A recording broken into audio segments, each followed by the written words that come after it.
I don't want to deal with it. I'm also dealing with my level of trauma, right? And even just in the way we speak right now, like who knows? Is this my true voice? Is this how I'm supposed to sound? Ooh, that's a question that I've thought about my whole life. Because realistically, how do we give that to other people if we are not implementing that in ourselves?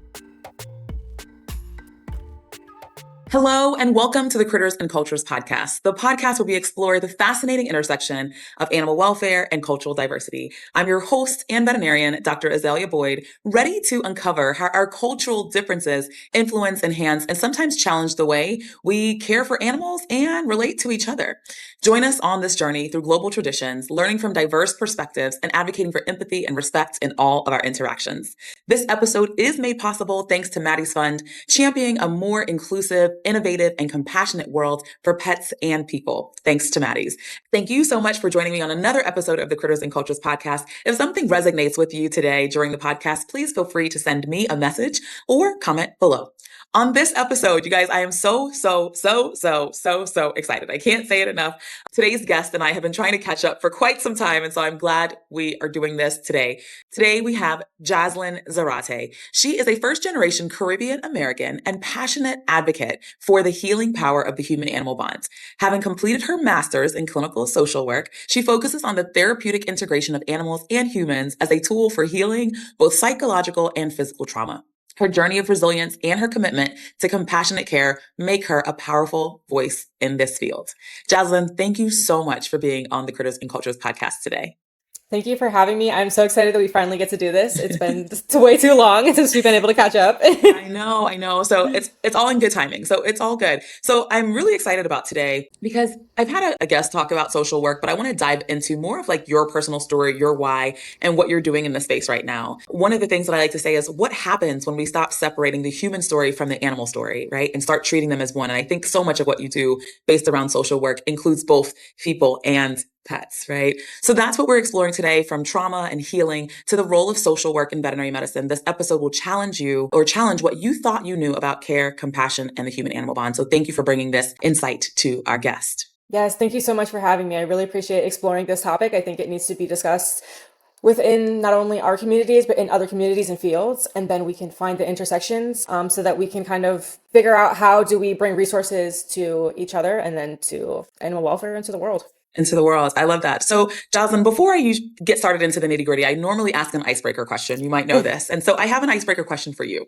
Go. If we had a time machine and can drop in on you 10 years ago, what would younger Jaslyn say or never believe about your life today? Wow. Okay. So 10 years ago, younger Jaslyn would never believe that she would be in this field where her passions would actually be able to translate into a full-time career. I always wanted to have animals as something in my scope of practice. And I didn't think you could make money in that, where, I either had to be a vet, I had to do something where I was constantly focused on just the animals, and I wanted to somehow figure out how do I do the human aspect and the animal aspect, and I found that. So I kind of just gave up and I was like, oh, maybe I'll be a sports psychologist or I'll do something else. And then after I had an accident, my world changed, but it opened up. And to now I'm a certified animal assisted therapist and bringing animal welfare into different spaces. 10 years ago, that's something you would have never known. Never known. I didn't even know that this existed. So this is relatively, I guess I'm aging myself, but 10 years ago, it wasn't that long ago. So this is kind of relatively, I'll say, new in a way, right? To where you thought your career was going. Yeah. And the veterinary and social work alone has only been around for about 30 to 35 years in general. So this is a new field in itself. Yeah. Right. Definitely needed. We're going to get more into it. So when someone asks, who is Jaslyn? How do you answer these days? Ooh, that's a question that I've thought about my whole life. It's interesting because when I was younger, a lot of people, I'm mixed culture, mixed ethnicity. A lot of people would ask, what are you? And so that gave me kind of a crisis identity. So I was always thinking, what am I? But then I started thinking, who am I? So I love that you ask, who am I?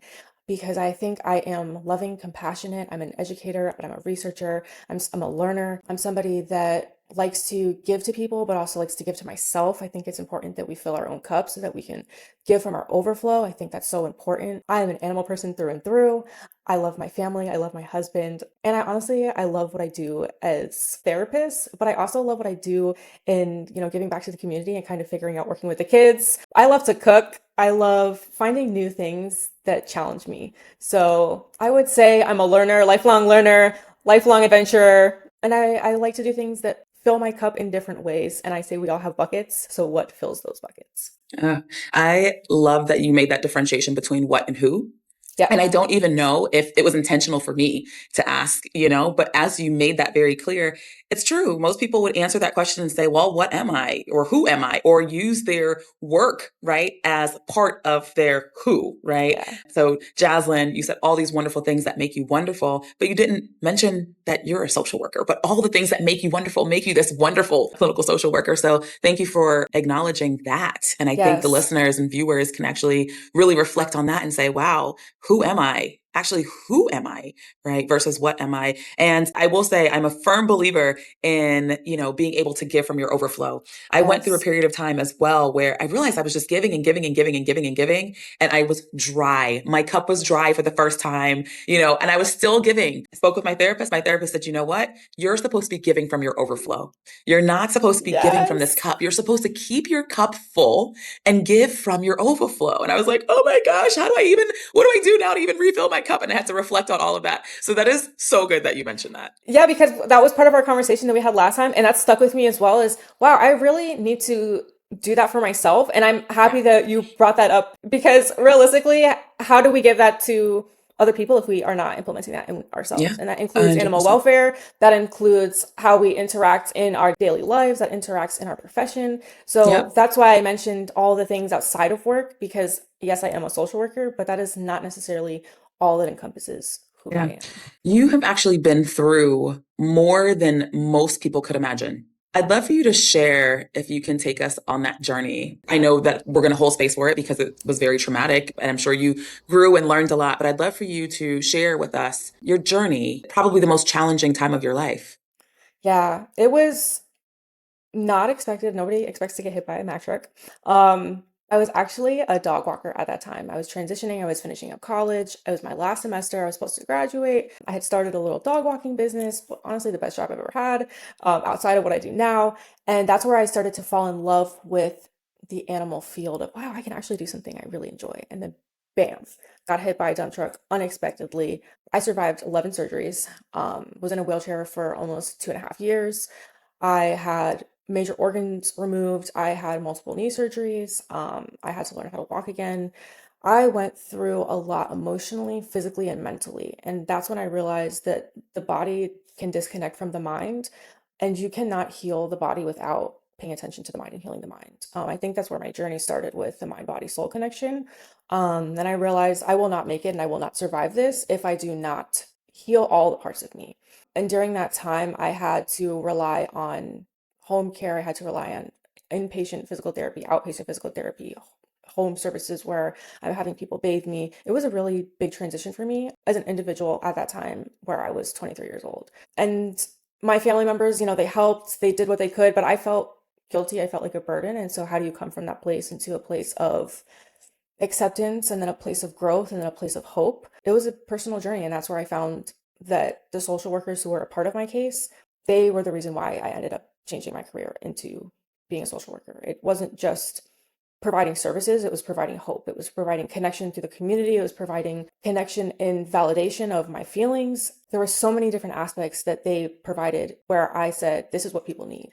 And then I was able to connect that into the future after I graduated with my bachelor's, that I can connect this to animal welfare. I can connect this to a different field where I can combine these things with what I love and what other people love, but also seeing the human being and taking all the parts of you. What's missing? What do you already have? You just don't know that you have it, and kind of pulling those things out. That's what the social workers told me. They said, you have all the tools. Right now, they're just buried. Thank you for sharing that. One, Yeah. I know we've talked about it before, but sharing it on an open public platform, it is a lot for one person to carry. Yeah. I can only imagine at that age, at 23, that you were figuring out all of this? I won't ask your age now. You don't look older than 24, but you did say that there were some years in between Yeah, there. But, yeah. here you are sitting here gorgeous as ever. I'm not hearing struggle or pain. I'm really hearing strength, even though I know you went through struggle and pain. So thank you for sharing that with us. And I love that, it gives really powerful context to how you got into the space that what you're doing and the work that you're doing and why it matters so much. So through surgeries, through recovery, through all of that for your own personal journey, was there an animal that made you feel special? Did you have an assisted animal with you?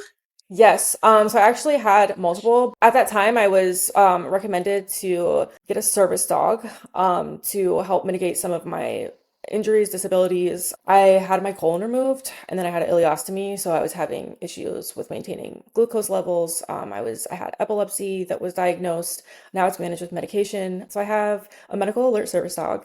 And then I also was in a program where we did equine therapy. So I was able to be a part of animal assisted therapy in a space where equine helped me heal and canines helped me heal. And I think that's where I fell in love with the aspect of, wow, there's different breeds, species, individuals who are so passionate, and finding their love. Really, that was where my eyes just opened up and my whole heart just burst open. And I realized that animals were also helping me in a way that sometimes people didn't have all the vulnerability and spaces to just let me be. And animals don't judge you. They don't have conditions and they're not Yeah. transactional. Yeah. So That's what I was going to say. That's what I was going to say. Like, was there a moment that an animal made you feel something that no human made you feel? yes, my dog stares into my soul. Also the horses stare into your soul, and Yes. they're just with you and you can feel their energy. They match your energy. And so my service dog, he's always like, he's here right now on the floor with us. Yeah. So Yeah. he's here in the What's room. his name? His name is Luca. Okay, Hi, Luca. Luca's Luca. in the house. Hey, He's in that. You Luca. probably saw his little nose. Luca's in the house. He's always has a ball Okay. with him. Yeah. He is truly the most compassionate dog I've met. We call him the general manager at my current practice. He is very intuitive. He's very loving. And truly, it was when I realized that he not only can sense my needs, but he would start in my practice. He would just sit down and just soothe the people that were in practice with me. And they would just tell me, wow, his presence just helped my whole day. Or, just him seeing, like them seeing him would allow them to have a space to be vulnerable where they said in a normal, my last therapy session or my last engagement with a provider, I just didn't have that space. I didn't feel that ability to do those things. Yeah, that is incredible. I feel the connection. I mean, from a very young age, I was always looking into the eyes of most any animal, right? And feeling like we were having this conversation, right? Yes. No one else could hear. We're looking at each other, eyes are locked, and it does do a lot for the heart. It does do a lot for the soul, right? Especially when you're so connected to animals. Other people that aren't used to animals, even potentially, right? Are Yep. like, wow, my grandmother was going through, illness. She didn't really have pets growing up and she just fell in love with the animals that would walk through and give care and give love in the hospital, right? And there's so much research behind how that does improve your well-being, how it does reduce Yes. your cortisol levels and reduce your stress and all of that. So I think it's amazing that that's the work that you're doing and that you're able to actually see the light in others as you know Yes. what that light is, right? And I think that's incredibly beautiful. Let me ask you about your cultural background, because I did mention in the beginning that you're Caribbean American. Yeah. Is that how you identify? I know we talk about being Black women in the space of animal welfare and vet Yes. med. Do you identify as a Caribbean American? Or do you identify as a Black woman? What's your Yes. identity? So I say, I kind of joke around that I grew up in Jamaica, but in America. So Jamaican household, right? yes. So Out in the like streets. out in the streets, because in my household, I grew up very old school Jamaican. If you enter into my doors, it's just straight up Jamaica. Like we're washing with basins. Why we have a washer jar? I don't know. I Um, love it. I'm like cooking, cleaning, doing all the things at 7 years old. You go to my Yeah. grandma's, like I know how to sew. I have a sewing machine. Like we're doing all the things, and I love it because our family is very connected. But it was also a struggle going outside of the doors because then you enter into America and then you go to school and the culture is different. So my family was very strict growing up. We had very, we had specific rules. We had a specific Yeah. culture. We had a specific background where this is the expectation. And then you enter into the cultural society and expectations where things are freer. Things are, you have your own opinions. Oh, what is an opinion? Oh, Right, I'm right. allowed to We have don't an know. opinion? There's Right, no, right. that's not allowed. So it was definitely interesting having different identities growing up and then also being multiracial and having that of people always asking like, "Oh, what are you?" I am Jaslyn. So that was difficult. And my mom kind of assimilated into the Jamaican culture as well. So that was an interesting What do you kind mean by of that? background. So my mom is German American, Okay. and so we have a really blended family. Uh-huh. My dad really incorporated a lot of those traditions into it, but my dad's side of the family pretty much helped my mom learn how to cook all the things. My mom speaks patois. Like it's just my You said mom your kind mom speaks patois, which is the yeah, Jamaican which is the Jamaican Jamaican language. language, yeah. Yes, and so like With the she lingo. actually literally she actually cooks potato pudding exactly like my grandma to the point where Oh my uncles do not wow. know the difference Oh in my wow. grandma's and her pudding. Right, right. So that's what I mean and she kind of assimilated is she just took on the culture and that it became really a blended mix, but I grew up very strict of these are the expectations. And also I was told growing up by both parents that you are a black woman in America. You are a woman of color. And what does that mean to them? Or what did you hear as they were saying that? Yeah, so and I mean I grew up in a time where, when 9/11 happened and we had a transition in security and all these different things and looking a lot of different ways depending if I wear a headscarf, if I don't wear a headscarf, people I had at one point somebody was like, "Are you from Pakistan?" Like having all these different people look at you and then racially profile you, you never know what's gonna happen. It was you need to be careful out there. You're also a woman. Yeah. You're not gonna have the same treatment. You're not gonna be able to just do the same things as other people as you grow older. You're gonna have to work harder. You're gonna have to prove yourself in different ways, even though you have the same degree. When you go into college, it's going to be different for you. I experienced a lot of different things because I had so many different people always try to put different identities on me. And that was difficult because I feel like I went through a lot of identity crises, not just within being a woman, but being a woman of color that could potentially match multiple races and Identities multiple and races. Yeah. ethnicities. Yeah. Yes. Yeah. You speak on, when you're talking about what your parents taught you, right? Hey, they're telling you you are a Black woman in America, right? Yeah. They're putting that identity on you as you go out of Yes. that home where you Yes. have the Jamaican culture and the food and the Very music and strict. community, Yep. very strict. And then go out there, but don't forget you are a Black woman. So that means all the things you just said. You have to work twice as Yep. hard. You have to, present yourself or speak a certain way and all of these things. And when you come back home, you better have gotten it right. You know what I Yeah. mean? Like you need, and it's So funny yeah, because you're like, I don't know if there's a sermon I watched and it was like, you need to put on your AT&T voice when you go to certain places. right. I mean, we were actually taught that, right? And Yes. even just in the way we speak right now, like who knows? Is this my Yep. true voice? Is this how I'm supposed to sound? But Caribbean families definitely lots of love, lots of Yes. of prayer, lots of food. It's definitely Mm. community, and so part of that, as they teach us how to present ourselves out in the world, what I like to think about it as part of my culture is resilience, right? It's Yes, actually absolutely. ingrained in our culture to go out and be resilient, Yes. right? I love Which that. it's like this, it's a cultural aspect of how we were raised, right? Mm. Finding resilience and connection. This episode of Critters and Cultures is brought to you by Maddie's Fund, a family foundation that believes in a world where every pet has a loving home and every family has the support they need to stay together. Inspired by a beloved miniature schnauzer named Maddie, the fund is transforming animal welfare through innovation, education, and equity. Whether it's funding groundbreaking foster programs, supporting community collaboration grants, or offering free online learning for animal care professionals, Maddie's Fund is investing in the people and ideas that move us forward. They also believe that inclusion matters because real change happens when we uplift every voice in this work. So learn more, get involved, and start learning today at maddiesfund.org. The link will be in the show notes. It's MADDIESFUND.org. And always hashtag thanks to Maddie's. Veterinary medicine is usually about the pet. That's where I am, right? In the heart of vet med. Social work is usually about the person. You sit right at the intersection of that, like we mentioned.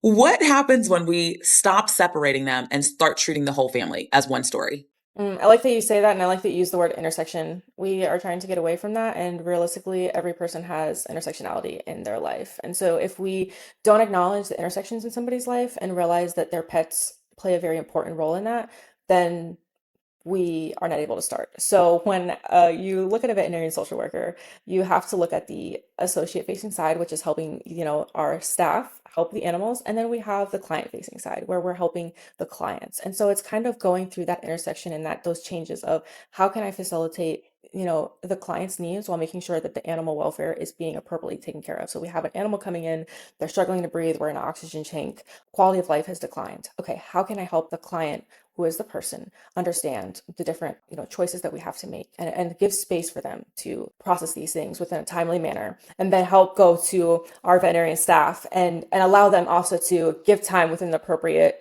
a time allotment, and then kind of facilitate all of these different moving interchangeable parts while keeping things moving in a flow that makes sense so that we're helping as many people as possible while keeping animal welfare at the center. It very much sounds like a lot of work. I will say that, right? I mean, you have to be so strong and, so rooted in yourself to be a social worker in general, right? But then when we're talking about adding staff and adding the clients and also making sure that animal welfare is at the center, that is a huge job. So I work emergency and I could use about 5 of you in a busy emergency clinic at all Yeah. times. How do you do it? How do you create this flow? Yes.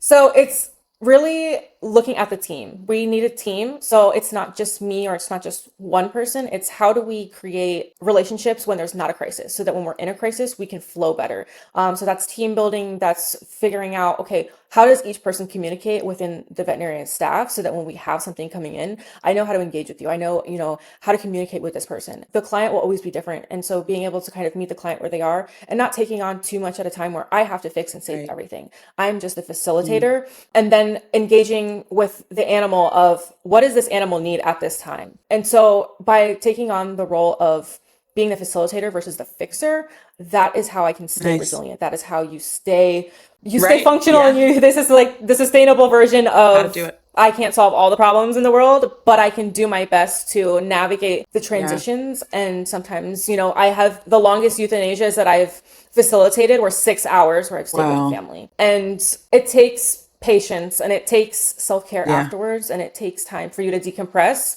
So it's realistically talking about our own mental health. And so we want to work into the jobs and do our best. And I know, especially in vet med, we're always thinking, how do we do this? Solving problems, we kind of almost associate in a way, but we have to tap into our own mental health and check in, like, how am I feeling in this moment? And so sometimes I'll pull a staff member and I'll be like, did you eat today? Here, let's like take a moment, have a bar. And then I'll ask them to do the same thing. I'll ask them, if you see me running around, like, Hold me accountable for check in this. with me, Yeah. like, Yeah. hold Yeah. me accountable. So if we hold each other accountable, we're not only being team members, but we're being human beings that I care. absolutely love that aspect of kind of stay ready so we don't have to get ready type of thing, right? Where it's like, Yes, let's create yes. really good teams inside the clinics. Let's talk about how we're communicating. Let's, talk about how we're going to problem solve. So when the crisis does get here, we're ready. Things are going to be a lot smoother, right?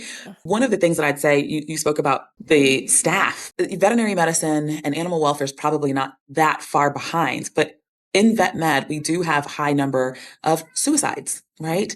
In Yes. one study, more than 2/3 of the veterinary staff sought veterinary social workers out to help with suicide ideations, and nearly a Yes. quarter involved crisis level interventions. That is a lot Yes. of emotional space that you have to hold. So I do like the fact that anyone that's listening can essentially apply this to their lives. Again, we're going back to making sure that that cup is full, right? And that we're giving from our overflow, because a lot of times, especially in the context of where we are in the world right now, everyone's, we're polarized, we're divided. People are actually not okay on multiple levels. No, they're People are not. not okay. And that's a really heavy emotional load. Have you had any experiences within vet med, animal welfare, that you can share with us? A story, it doesn't have to be about suicide, but a story that maybe has impacted you to say, yes, this is why I'm doing clinical social work. Yeah, actually, it was when I was working as a veterinarian social worker. I saw how impactful it was to have individuals within vet med be supported and feel supported. At first, when you implement a veterinarian social worker into practices that are not familiar with the work, they're almost a little suspicious of Yeah. what you're doing. And the first joke was, are you here to take my children away? And Oh, I'm like, oh, no. right, So it's right. like, Never thought about that. explaining your Yeah. role. Yeah, it's being honest, explaining your role. You have to be a part of the team for people to trust you, which is honestly part of anything. And after about, a month or two of really kind of being hands on, I started to see significant changes and people just coming to me, even just to sit in the room and just decompress. And I think it was at that moment that I realized people just needed to feel safe in a space to just be, or, I had individuals where we had a lot of crises happening and they just said, I just need to talk. And I need you to tap in for me. And we would use some of the skills. And it was when individuals really started to use these skills where it was saving their ability to save the animals. And I think that's when I realized, okay, this is when this is working. And it's being implemented in a specific variety of situations where I'm hoping that this can reduce suicide ideations, that this can reduce crisis within the veterinarian staff. So there was multiple, it seems like little instances, but realistically, it builds up because a couple of years ago the suicide rate in the veterinarian field was like 364%. This is the highest of any medical profession ever, and we're now trying to transition into a trauma-informed care model, but for the whole beginning of the veterinarian field, we were not practicing a trauma-informed care model. Tell me about trauma-informed care briefly for the listeners that might not understand that concept. Yeah. So trauma-informed care means that not only are we practicing a approach with our clients that are coming in where we understand that they're dealing with something difficult. How do we look at that? How are we speaking to them? How are we presenting information in an approach that is non-confrontational, non-judgmental?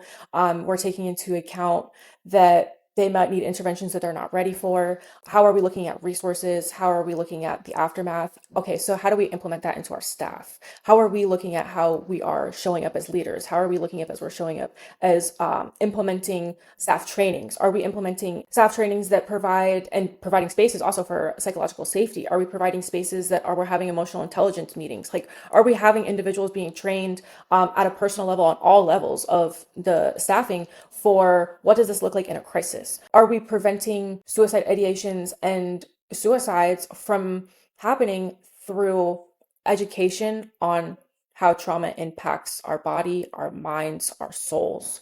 That is trauma-informed care. If I'm a receptionist, right, the first person that I'm going to see is the client coming in. They Yes. have an attitude, and I put that in air quotes, right? And so when I think about trauma-informed care, as I'm explaining it to people, would it be appropriate to say that attitude, in air quotes, might not be an attitude, that might be things that we're carrying because the last time I walked into a clinic, I was disrespected, or that my mom's actually going through chemotherapy, or I actually don't have the money? Is it the understanding that people are coming in with their own individual trauma from the client standpoint? Yeah, absolutely. And a lot of times people are frustrated with the situation. They're not frustrated with you. And it's not that allow the staff necessarily to be That's what I was going to disrespected or say. that they Because should most people are feel. honestly are going to say that. They're like, you know what? With this trauma informed care, I don't want to deal with it. I'm also dealing with my level of trauma, right? And but Yeah, but we're the professionals on the other side, right? So I like how you incorporate, right. okay, staff as well, making sure that are we having meetings, are we checking in with ourselves and all of that, because we do have to deal with the public, and in a way that it goes Yes. right back to animal welfare. It does. It's a cycle, and so it's understanding that when the client comes in and they're yelling or they're frustrated or they can't do their paperwork fast enough, so you feel like you can't get them in. Realistically, that's also where a social worker can come in and help them fill out the paperwork while you're assessing the animal in the back, doing their vitals, kind of checking certain things. And then while a social worker can, a lot of times we will have like, do you need a coffee? Do you need a water? Kind of calming them down. Just kind of meeting with a little bit of compassion, understanding it's not you, it's not personal. Just like you said, mom could be going through chemotherapy. They could have just lost another Yeah. pet previously. They could have had a bad experience somewhere else. But there's also levels to it where we don't need to be disrespected where we're having like fights outside of the hospital. We don't need to be disrespected where we're like, abusing Right. staff members.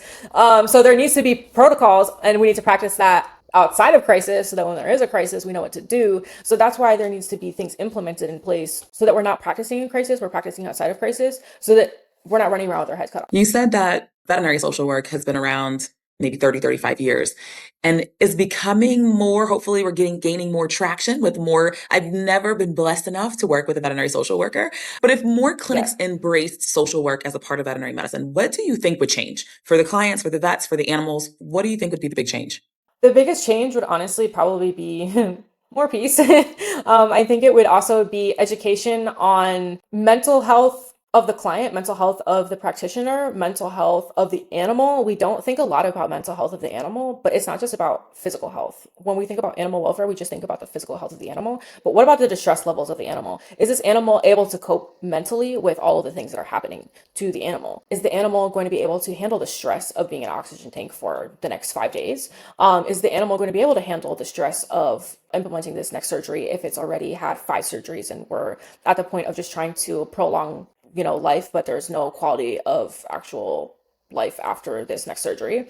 These are things that a veterinary social worker might have space for while you're trying to save a life physically. We're assessing other factors. And so also, having the space to talk to a client when they come in, of filling out that paperwork, mitigating the high emotions that are happening while you don't have that capacity, kind of being able to space out capacity between people. I think it's a great asset also as having a team member that can facilitate different interactions in a variety of ways that helps mitigate a lot of the tension between the front, the back, the client, and then also increase psychological safety between every Yeah. interaction that happens Yeah, within the I think hospital. it's important too, because sometimes when we're speaking, we don't speak the same language, right? Our Yeah, cultural yeah, identities, who we are even, plays a yeah. really, really big role in that. Do you have any feedback? Let's just say, someone from a different background comes in and they're dealing with, potentially veterinary medicine is primarily white. So let's just say that there's a hospital who most of the employees are white women, right? But there Yep. is, someone from a different ethnic background that comes into the clinic that, no one's seeing eye to eye with that person. Is this also where veterinary social work comes in?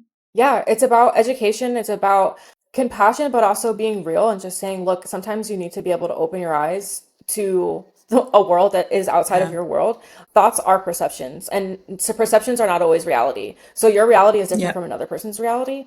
Let's say that we have, typically, this is what I have seen, is you'll have one person of color working in a hospital, and that person of color feels isolated. They don't feel supported. They don't have anybody to really understand their situation or support. They kind of keep their head down, they do an amazing job, but nobody's really listening or supporting them. So the level of psychological safety is going to be low with that person. So if we want to educate people who are willing to be receptive and receive kind of new information, which we all should be wanting to grow, and nobody is perfect. So it doesn't mean that every person of color either is going to be receptive as well, but it means that we need to do better. We need to realize that by implementing resources that branch out into the communities so that we're supporting all staff members, so that we're enhancing the ability to meet individuals and have them or create a space for them to be able to come to you without feeling judged. Also, by enhancing their education on their biases. So, we all have implicit biases, and we need to understand why these things are happening. And then this also expands out the market for hiring. We have so many individuals out there who want to be hired and are not getting hired because we're so used to what Yeah. we're doing. We have to break patterns. If we don't break the patterns, we're not going to change, and we're not going. Vet med will only evolve so much, and will only be able to take it to a certain level. And this is just with every field and with every industry out there. We have people who have been at the top doing this for 30, 40 years. We're just going to keep it the Yeah. way. The funny thing is, I think that some people do think that it's working for them and they're okay with that. Right. And I think that that's where a lot of the problem comes in. I have a situation that's actually happening right now. I'm just going to keep it real. But I had one of my mentees who's a Black female. She was going for a position that was a lead position in this clinic. And I said, you know what? You need to go for it. You're ready. This is your time. Managers are all white.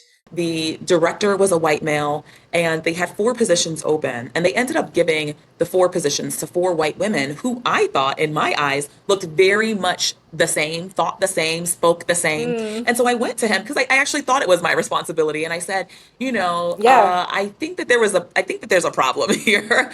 And we talked about implicit bias. And he said, no, we hire who's right for the job. And I said, absolutely not. I'm on the floor working with these individuals. And I know for sure Yep. that the person that I suggested for this position would have done, leaps and 10 bounds times better, better. right? So there is something there. Yeah. And I think the people at the top sometimes don't want to acknowledge that they have any biases. They don't want to change their mindset. They don't want to change the culture of the hospital. But the thing is, the world is changing. how we're interacting with people are changing. So unfortunately, we have some folks at the top that are maybe a little bit old heads, but the good thing is that we have the new generations that seem more open to things like, understanding emotional intelligence and what that means to their job, understanding veterinary social work and how that could impact families. And ultimately, when we impact those families, we're impacting animal welfare. So Jaslyn, thank you so much for chatting with us today. I do have a question. When people finish listening to you today, what's the one thing you hope they feel about the human-animal bond?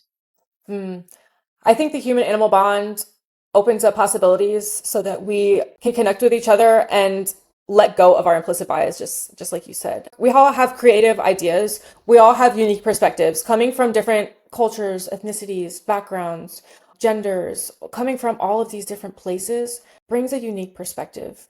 And so the human animal bond really creates a vulnerable space to explore those things. And that's what I love about it is we remove those walls and then we all come to a place where all those things no longer matter.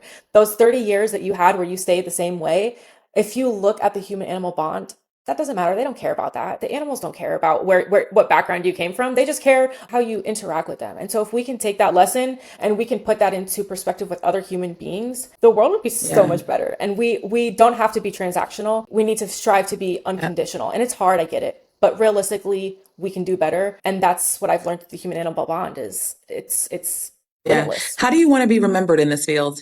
I want to be remembered in this field as constantly learning, but always giving. I love that. Giving from your overflow, right? Giving from my overflow. Ever since we had that conversation, I literally strive every day. Overflow, right? So before we close, I ask each guest to leave a piece of cultural relevance, something meaningful from your life, your identity, or your heritage that someone out there might be able to carry with them. So it could be a tradition, a proverb, a memory, a favorite dish, or a value that grounds you. What's something you would like to offer as a cultural gift to our viewers and listeners and whoever comes next on this journey? I love how you said resiliency earlier. I think a cultural gift that was given to me, especially coming from a spiritual and religious background, is you have God with you. And even if you don't believe in God, there's always a higher presence outside of you. But with that being said, the proverb always comes to my mind is big up yourself. Because you know what? You are it right now. Okay, nobody understands. Like you are it. Like I understand right now. Yes. So let me translate. It's basically just remember who you are. No matter what people tell you, remember who you are. Because at the end of the day, you are it. Like you are the it. And it doesn't mean that you shouldn't be humble. Like period. It doesn't mean that you shouldn't be humble. It doesn't mean that you shouldn't be the learner. It just means remember who you are. And with the true self and with your potential, you can do anything. I love this. I hope everyone has, taken some notes on that. Big up yourself. That is something that is mostly Caribbean. Jamaican, I know for sure. Jamaicans say big up yourself. I don't know. Other parts of the Caribbean probably have a similar phrase, but that is absolutely amazing. And Jaslyn, I hope you continue to big up yourself with all of the amazing things that you're doing in your work. Congratulations on your recent graduation. Congratulations on all the things and all the lives that you've impacted. Thank you so very much for being here today. Yes, I really appreciate you having me. It's been such a pleasure. I always feel stimulated from our conversations, and I'm excited to have many more.